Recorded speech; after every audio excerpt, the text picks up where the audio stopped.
Champion trophy का issue एक बार फिर से रेज हो चुका है और पाकिस्तान को एक बार फिर से चैंपियन ट्रॉफी खतरे में नज़र आ रही है।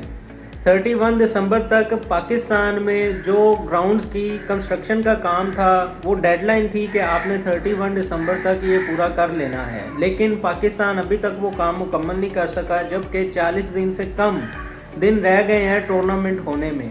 आईसीसी का जो वफद है वो बार बार आ रहा है, वीक में एक दो दफ़ा आया, वो उन्होंने चक्कर भी लगाए हैं, ग्राउंड की इंस्पेक्शन की है कि कब तक तैयार हो जाएगा। पीसीबी के चेयरमैन मोहसिन नकवी साहब का तो यही कहना है कि चैंपियन ट्रॉफी स्टार्ट से पहले ही ये हो जाएगा, हो सकता है कि फरवरी के महीने से पहले ही ग्राउंड कंप्लीट हो जाए। लेकिन अगर आप देखें तो इतने कम टाइम में जो वहाँ पे काम वगैरह हो रहा है, नज़र आ रहा है कि मुश्किल है कि कम्प्लीटली ग्राउंड तैयार हो सके। अब पहले ही मैंने कहा था कि एक अगर कॉन्फ्लिक्ट छिड़ी हुई थी इंडिया के साथ पाकिस्तान की, कि इंडिया कह रहा था हमने नहीं खेलना, हमने हाइब्रिड मॉडल के तहत ही खेलना, हमने पाकिस्तान आना ही नहीं है। इसको उनके मीडिया ने बहुत ज़्यादा उछाला और पाकिस्तान के अगेंस्ट बहुत ही ज़्यादा नेगेटिव रिपोर्टिंग की थी। अब इंडिया को एक और मौका मिल चुका है कि ग्राउंड की कंस्ट्रक्शन को लेकर पाकिस्तान को दोबारा से वो पाकिस्तान के अगेंस्ट नेगेटिव रिपोर्टिंग करें।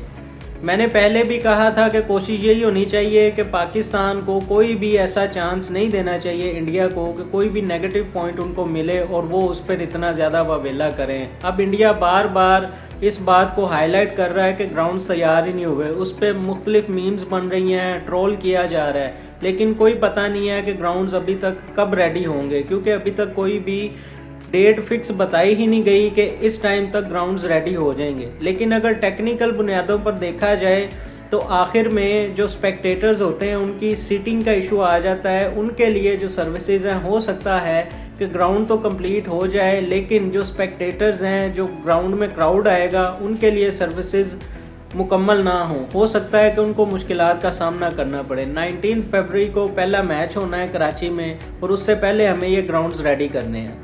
फिर भी होप फॉर द बेस्ट के ये ग्राउंड जल्दी रेडी हो जाएं और सर्विसेज भी पूरी मिलें, लेकिन कहा यही जा रहा है कि जितना कम टाइम रह गया है हो सकता है कि ग्राउंड में कुछ चीज़ें इनकम्प्लीट रह जाएं, और बात वही है कि जब वो चीज़ें हाईलाइट होंगी, कोई तस्वीर वायरल होगी सोशल मीडिया पे, तो इंडिया इस बात को लेकर फिर से वावेला करेगा।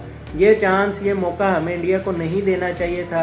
लग तो यही रहा है कि टूर्नामेंट स्टार्ट होने से पहले अगर हमने ग्राउंड कंप्लीट करने हैं तो उसमें हो सकता है कि थोड़ी बहुत कमियां रह जाएं। वैसे भी आईसीसी ने ये डेडलाइन दे दी हुई है कि अगर आप ग्राउंड कंप्लीट नहीं कर सकते, क्योंकि जो टाइम था ग्राउंड्स को कंप्लीट करने का वो तो गुजर चुका है, तो हम पूरा का पूरा टूर्नामेंट ही दुबई में शिफ्ट कर देते हैं। अगर पूरा टूर्नामेंट दुबई में शिफ्ट हो जाता है तो पाकिस्तान से होस्टिंग राइट्स भी छीनने का खतरा है।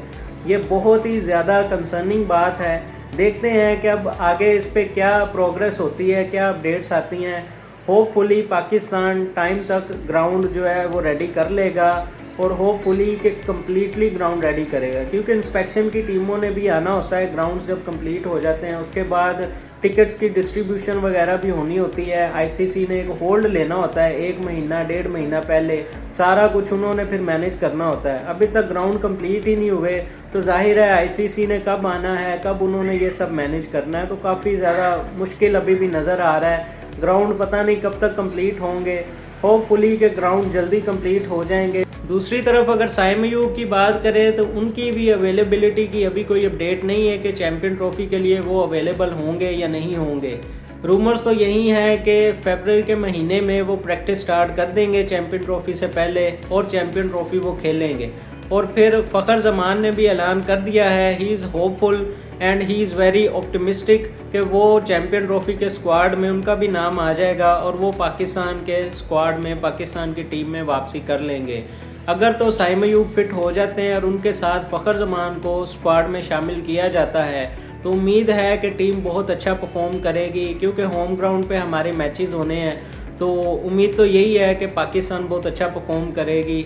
साइम अयूब इंजरी से जल्दी रिकवर कर ले, इसके लिए हम भी प्रेयर्स कर रहे हैं, क्योंकि एक ही प्लेयर हमें मिला है जो रिसेंट टाइम में बहुत अच्छा खेल रहा है, लेकिन एक बड़ी टूर्नामेंट आई है तो उस टूर्नामेंट से पहले वो इंजरी का शिकार हो चुका है। इंडियन टीम में जसप्रीत बुमराह की भी एंट्री काफ़ी ज़्यादा खटाई का शिकार है, उनको भी इंजरी का मसला हो रहा है, उनके स्कैन्स चल रहे हैं उनका भी मुश्किल है कि चैम्पियन ट्रॉफी के लिए वो अवेलेबल हो सकें, लेकिन चांसेस हैं कि वो अवेलेबल हो जाएंगे। फिर भी उनकी कमर का मसला बना हुआ है। वैसे भी बॉलर काफ़ी ज़्यादा एफर्ट करता है, उसका काफ़ी ज़्यादा जोर लगता है और बीजी टीम में सबसे बेस्ट परफॉर्मेंस तो बुमराह की ही थी, तो वो यकीनन उसको निचोड़ लिया गया था। जितनी उसने एफर्ट करनी थी उससे उसने 200% ज़्यादा एफर्ट की है बीजी टीम में, उसकी वजह से उनको इंजरी का मसला हो रहा है। इंग्लैंड की गवर्नमेंट ने ईसीबी से मुतालबा किया है कि इंग्लैंड और अफगानिस्तान का चैंपियन ट्रॉफी में जो मैच होना है उसको फॉरफिट किया जाए, जबकि ईसीबी ने इंग्लिश गवर्नमेंट का ये मुतालबा रिजेक्ट कर दिया है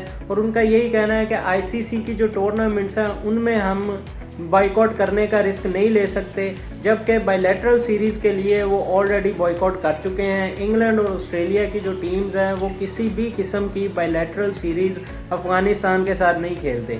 इसकी रीज़न यही है कि जो वुमेन राइट्स की वायलेशन हो रही है अफ़गानिस्तान में, उसकी वजह से दोनों टीम्स ने अफगानिस्तानी टीम का बॉयकॉट किया हुआ है, क्योंकि आईसीसी की तरफ से ये रूल है कि आपने जब मेन क्रिकेट को प्रमोट करना है उसके साथ आपने वुमेन क्रिकेट को भी प्रमोट करना है। और तकरीबन जितनी भी टॉप 10 की टीम्स हैं हमारी क्रिकेट की, उसमें उनकी वुमेन टीम भी हैं, लेकिन अफ़गानिस्तान में चूंकि वुमेन राइट्स को लेकर काफ़ी ज़्यादा इश्यूज़ हैं, इस वजह से उन्होंने अलाउ नहीं किया हुआ कि उनकी जो ख़वातीन हैं वो क्रिकेट खेलें। वहाँ पे वुमेन क्रिकेट नहीं होती, इसी वजह से ऑस्ट्रेलिया और इंग्लैंड ने अफ़गानिस्तान क्रिकेट का कम्प्लीटली बॉयकॉट किया हुआ है। लेकिन आईसीसी टूर्नामेंट्स में ईसीबी का यही कहना है कि हम बॉयकॉट नहीं कर सकते, मैच को फॉरफिट नहीं कर सकते।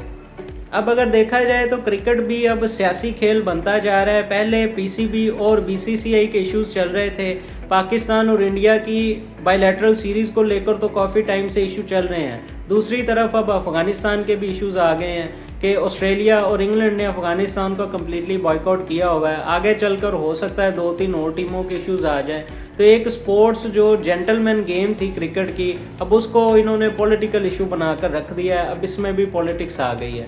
देखते हैं कि क्रिकेट का आगे फ्यूचर क्या है। आईसीसी को इस चीज़ पर देखना चाहिए, सोचना चाहिए। या तो आप जिन टीम्स ने एक दूसरे का बॉयकॉट किया हुआ है उनकी आप ग्रुपिंग ही ना करो, उनके ग्रुप्स में एक दूसरे को ना रखो, आप दूसरे ग्रुप में रख दो। फिर भी आईसीसी को इसके बारे में कुछ ना कुछ तो सोचना पड़ेगा, क्योंकि अगर ये इश्यूज़ मज़ीद चलते हैं तो आगे चल के नुकसान तो ओवरऑल क्रिकेट का ही है।